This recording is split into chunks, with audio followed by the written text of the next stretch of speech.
You're listening to Flawda Girls Diaries, Episode 1. They say this story comes from the pages of a Flawda Girl's diary. It may be a girl I know. Maybe she's me. Maybe she ain't. Is it true? Almost entirely. I was 9 years old when I found out my mama was a witch. Not the broomstick kind. Not the pointy hat and pot of frogs kind. She didn't cast spells. She just shifted things. Like the kind of woman you ain't supposed to question. The kind folks whisper about after church, but'll still ask her for help. That day, she was hanging laundry out back. The radio was playing Frankie Beverly, like always when Mama cleaned on Saturdays. Scarf wrapped tight around her head, old floral house dress on, the kind with buttons that never stayed closed. I was sitting on the porch, digging into a homemade flip from a red Solo cup, feet swinging off the side, watching the sky go from baby blue to bitter gray in seconds. Wind picked up, the screen door creaked open and closed, and I could hear the Martin theme song playing from the living room. Clothes on the line started flapping like they was trying to escape.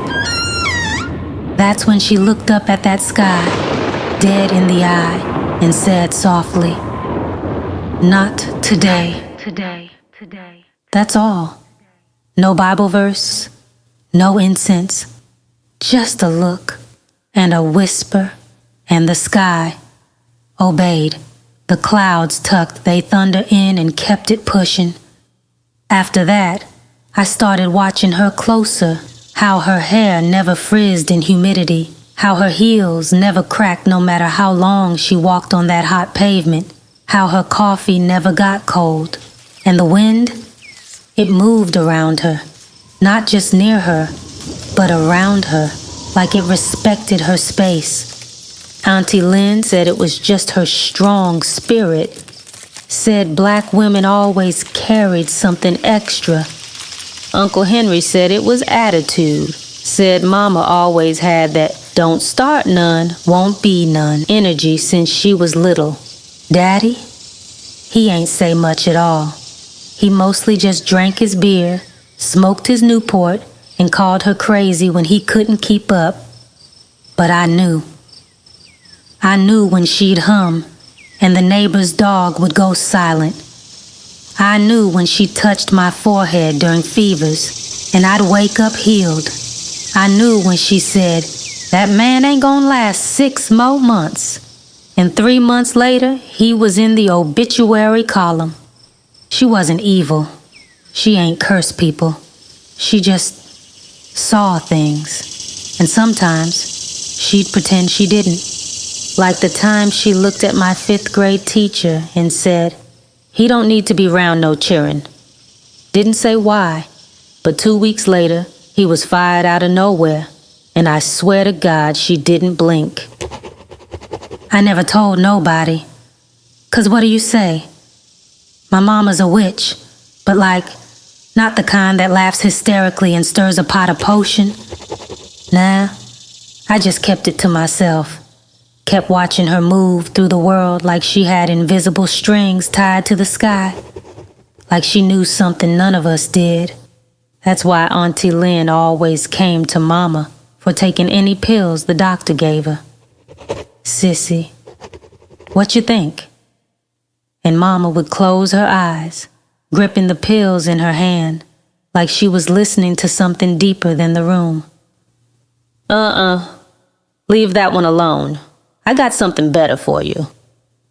That's why Uncle Henry brought women by, not for approval, but to see if Mama's spirit would twitch.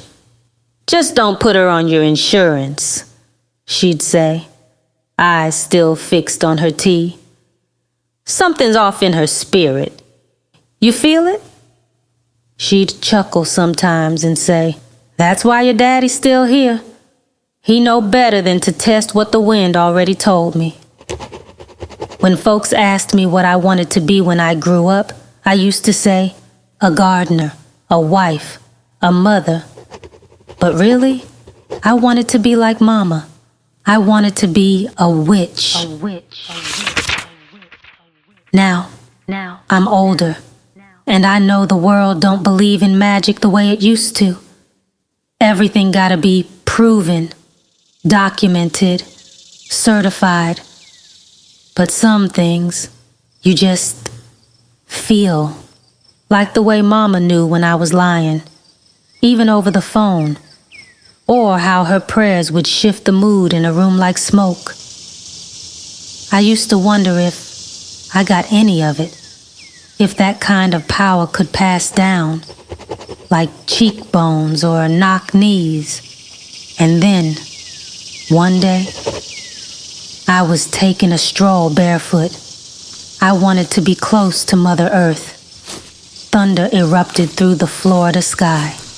Without thinking, I looked up at a dark cloud that was seconds from breaking, and I said the words out loud, "Not today."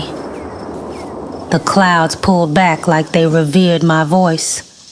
That's when I knew I had it too. I was a woman who ain't have to ask the wind for permission. I used to think power meant you could get anything you wanted. There weren't many things I wanted.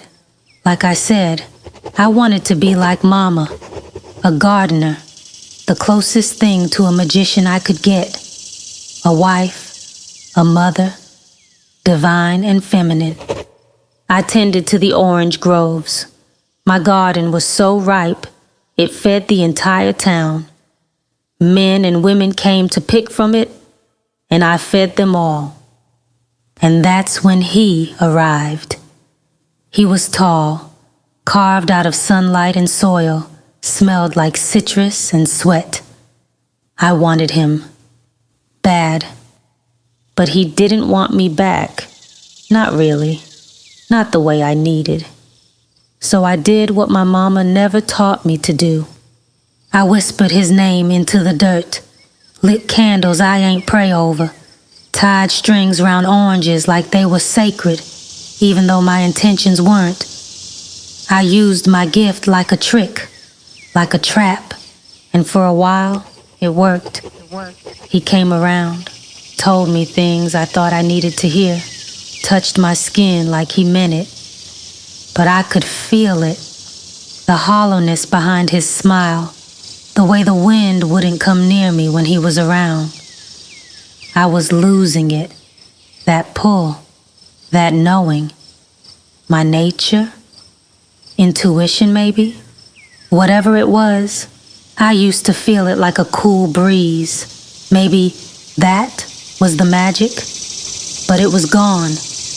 I stopped bleeding. My plants turned to ash. My oranges shriveled and hung like bruises on the branch. The river in me dried up until it forgot how to flow. I went to Mama's altar, not the kind you kneel at in church, though it looked more like a shrine built from memory. Something holy lived there. Hers was a wooden table with a chipped clay mug full of ashes, dried flowers, a cracked mirror, a candle that never melted, and folded prayers.